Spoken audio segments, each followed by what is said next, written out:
Curtis, I'm sorry. You're going to have 7 minutes to monologue, and then there'll be a 5-minute, 6-minute, and 7-minute light. And then after that, we'll have a 7-minute period for question and answers. So, are you ready? Thank you, Clay, and I'm so delighted to be here in Hot Springs Village. I love coming here, and I appreciate you letting me speak today. I will admit to you, I wasn't planning to be here today. It wasn't that I wasn't planning to be here. I wasn't planning to run in this race, and that wasn't on my calendar or on my schedule, and I want to tell you why I am, because it wasn't in my plans. And over the last several months, several people from around the state, several groups of people, to be exact, 5 different groups of people from all 4 quadrants of the state, including Central Arkansas, began to approach me about running for United States Senate. And first of all, I said I'm not planning to run for office again. And then secondly, I said I don't want to run against my friend, John Bozeman. I mean, John Bozeman is the nicest guy you'll ever meet. And just a few months ago, I was actually in Washington, D.C., having lunch with John in the Senate dining room. And wasn't planning to run then, obviously. And so I just said, no, I'm just not interested. And thank you so much for your confidence and your encouragement. And those groups started to increase. And then this fellow on the radio in Little Rock named Doc Washburn on KARN gets on the radio in his show every afternoon, bless his heart. Now in Arkansas, you know that you can say anything you want to about anybody as long as you follow it with bless his heart. That's the ugliest baby I ever saw, bless her heart. I mean, so anyway, Doc got on the radio and said, you've got to call Curtis Coleman and tell him he has to run for United States Senate. And people started calling me and telling me, you have to run for United States Senate. And I started responding, thank you so much, but no, I don't have to run. And they said, have you looked at John's voting record? And I said, no, actually I haven't. Some of you know that I've had my head and heart buried in electing conservatives to run for the Arkansas House and Arkansas Senate. I've been focused on Arkansas, and I'm a little embarrassed to tell you, I really wasn't paying attention to John. And now there have been a couple of votes along the way that bothered me, but I thought they were anomalies, and so I just kind of brushed them off. And so I began to study John's voting record. And some of you remember, perhaps remember, that a year ago last December, then Senator-elect Tom Cotton was on Fox News. He was on radio, he was doing social media, he was sending email blasts into Arkansas, asking us to call our members of the House and of the Senate, begging us to tell them to vote against what was then known as the Omnibus Bill. It was the 2015 budget for the federal government. And the reason Tom wanted all of our representatives from Arkansas to vote against the 2015 federal budget was primarily because it funded Obama's executive amnesty order.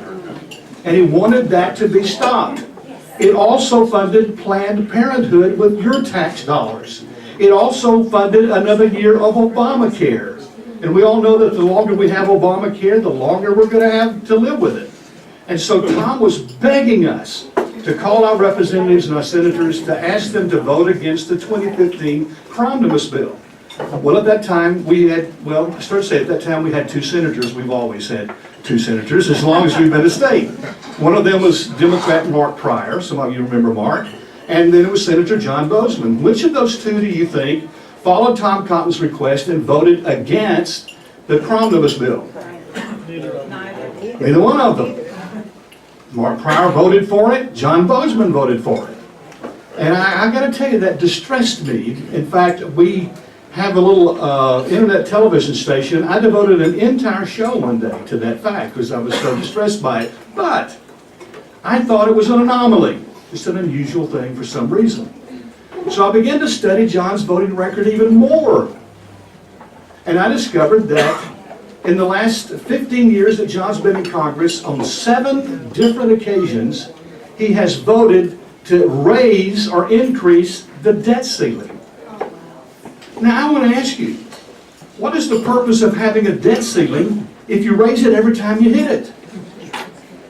Those 7 times that we've increased the debt ceiling, folks, have added $6.3 trillion to our national debt. That is 1/3 of the $19 trillion that we are now forcing our children to pay off in this country. Now that really began to disturb me. So I dug more, and I was trying to understand, why did John vote that way? Because there got to be reasons. And so I dug deeper and deeper and deeper, looking for explanations. And the deeper I dug, the more distressed and upset I became. Because I discovered those were his voting patterns. Every single time No Child Left Behind has come up for renewal, John Bozeman voted for it. No Child Left Behind is the most egregious invasion of the federal government into the public classrooms in America today. He voted against requiring warrants before a U.S. citizen's phones could be wiretapped. And I looked and I saw that over and over and over, and I became more distressed. But I still didn't feel like I should run. And Catherine, my wife, you need to, if you haven't met Catherine, I should have sent her. She is the beauty and brains both of this team, I will tell you. And a very articulate spokesman. But Catherine didn't want to run. Uh-oh, Bill, I'm sorry. I'm so sorry. Is it still going? It is. Oh. Sorry, Bill. Bill McIntyre. My dear friend, photographer, driver, timekeeper, and security. So, we put you on the ground in 3 seconds flat. So, but she didn't want to run. And some of you know that a campaign, those of you who've ever run for office know that a campaign's a lot harder on a spouse than it is a candidate. And so we just said no. And on Thursday night, the filing deadline was November the 9th. And gosh, I'm already out of time here. Let me just tell you this about me, because I see the yellow light on, which means I got a minute left. You can do the political okay. In the Q&A. Just okay. Ignore the question. Okay, all right. I want to be honest with you. Let me just tell you a little bit, and I'll tell you this about me. I'm a Republican. I've been a Republican as longer than I knew why, and I still am. Now, I get asked all the time, are you a Tea Party candidate? And my answer is, you betcha. I was a member of the Faulkner County Tea Party the very first year it ever started. And I am a Tea Party candidate. I'm a conservative, constitutional Republican.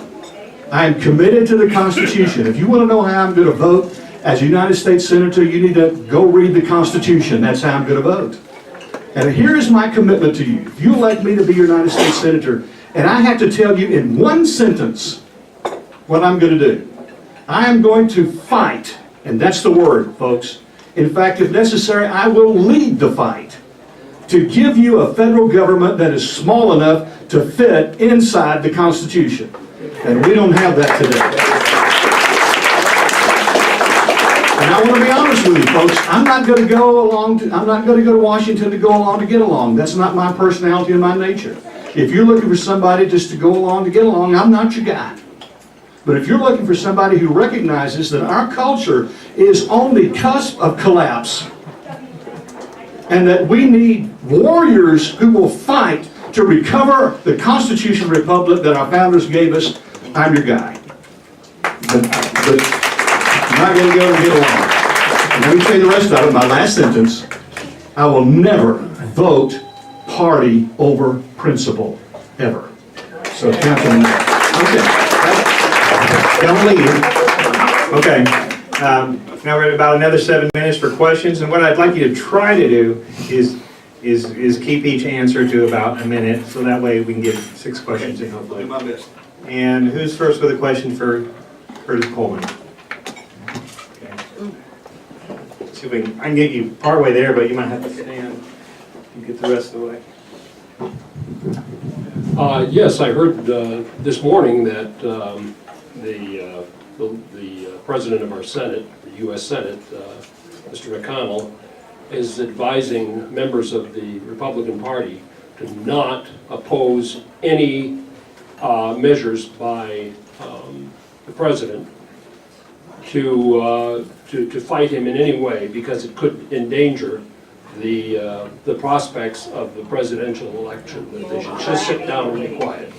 This is what I'm hearing today, and I wonder if you have any comment on that. Thank you.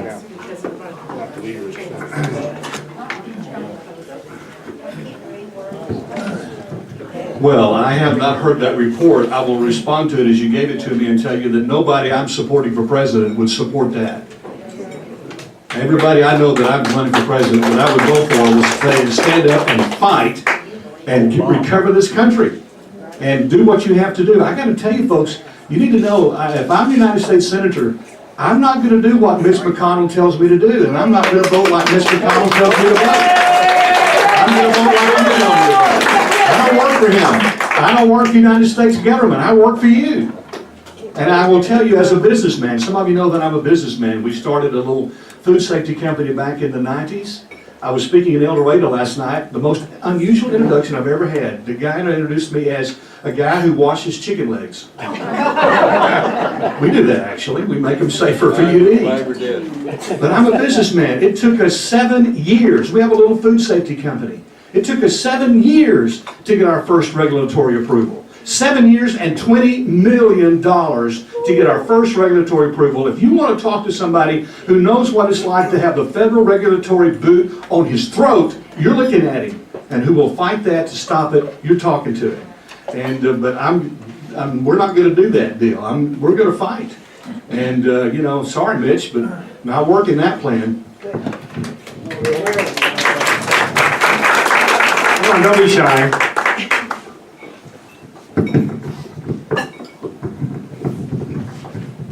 I'm so glad you're here, and I'm so glad you will fight for this country because we really need it. And one of the things that happened last year, and I know I was trying to contact different senators and representatives, is to talk about American laws for American courts. And the reason this bill, it was put in for a vote, and it got into the Judiciary Committee, and it was stopped for whatever reason. I don't know if you're aware of that bill. Now, it has, after much research, I have concluded, and this is for real folks, if you don't resubmit that bill and vote for it, then other people in other countries, and there are millions of illegal immigrants and migrants who wish to bring their laws of origin to this country and bring them in and have them above our rule of law in this country. And I'm definitely against that, as we all should be. So we have formed a committee here, and we are definitely placing that on a ballot again through different representatives, and we hope that everybody will vote for it, because if we do not, then we risk the chance of 1 in 5 judges overruling our Constitution. Tell him your question. And so would you, is there any way we could find out, and would you earnestly support this? Well, let's not.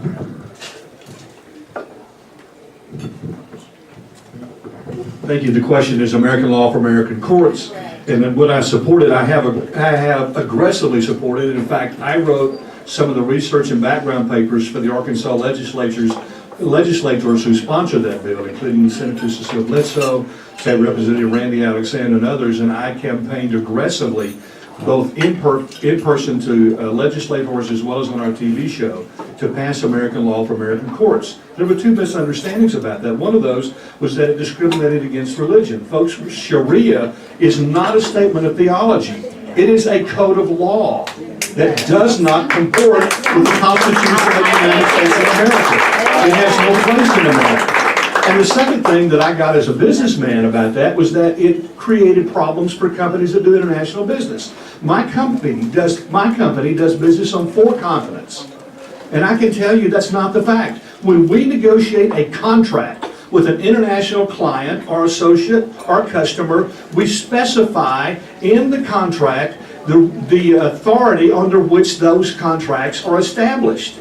And I can tell you it had no implication whatsoever on companies doing business internationally, and I was one of those who knew that it didn't. So yes, and put my name on your list of your organization here, because I will be for it, and I will continue to support it, and I'll do everything I can on the federal level to support you in that regard. Yes. Do we have time for one more? Yeah, so that's up to you then. just have one more, and then if we have more time at the end, we'll see if we can get some more questions in. Come closer to me. Come a little bit closer. Come.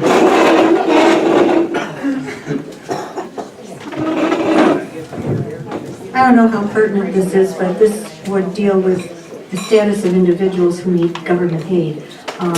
Joe Donnelly is a Democrat U.S. Senator in Indiana, and he has a website where people who are denied federal benefits due to various reasons can go on his website and ask for case management for intervention. Because I'm asking this because our son was denied SSDI after being hit by a drunk driver and suffered a traumatic brain injury and blind in one eye. No benefits denied by SSDI. Would you support such a thing like this, where as a senator you would provide maybe case management for those who may be denied?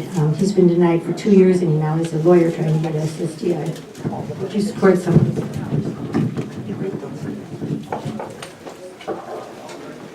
I will definitely provide access or become a conduit for that kind of management for 2 reasons. One, to make certain that the people like your son who absolutely qualify and deserve that kind of assistance will get it. And on the flip side, to make certain that the people who are gaming the system, who don't deserve it, are put off the system, because we're rapidly becoming a welfare state whose abuse is beyond description. And you know we're at the tipping point. And it ought to scare you to death. It ought to frighten the daylights out of you that Bernie Sanders is drawing the kind of votes that he's got. Folks, I got to tell you, Bernie Sanders, but yes, my answer is yes, I will. But let me just say this to you in conclusion here. And if you want to know where I really stand on this, let me just tell you. Bernie Sanders wants to use socialism to put a new suit on every man. Donald Trump, capitalist extraordinaire. I'm a capitalist. And this is not an endorsement of Donald Trump. Donald Trump wants to use capitalism to put a new suit on every man. The fact is, folks, we don't need a new suit on every man. We need a new man in every suit. And in my humble opinion, only the Lord Jesus can do that. And we can pass every legislation you ever wanted to pass in this country, and it won't make a hill of beans of difference if we don't see the supernatural intervention of God in our country, because that is where we are. We're on the cusp of collapse. And if you don't think our culture is collapsing, then you just look at the national debt, because we are on a fast track to a financial Armageddon. And I got to tell you, it's going to take people of character in the White House. You got Ferguson, Missouri, because we had the guy in the White House. You put a man of character and righteousness in the White House, and you'll see our culture change. And that's what we've got to do. Final things. Please take some of these brochures with you to tell you about me, to tell you the contrast between me and John Bozeman. And please get one of these little envelopes like this, wherever they are, and fill it out today. If you want me to be your United States Senator, I need you to do 2 things. Share these with your friends and make a contribution, because if you don't do these 2 things, I can't win. If you do, I will. Thank you. God bless you. Thank you, Kevin. Thank you so much.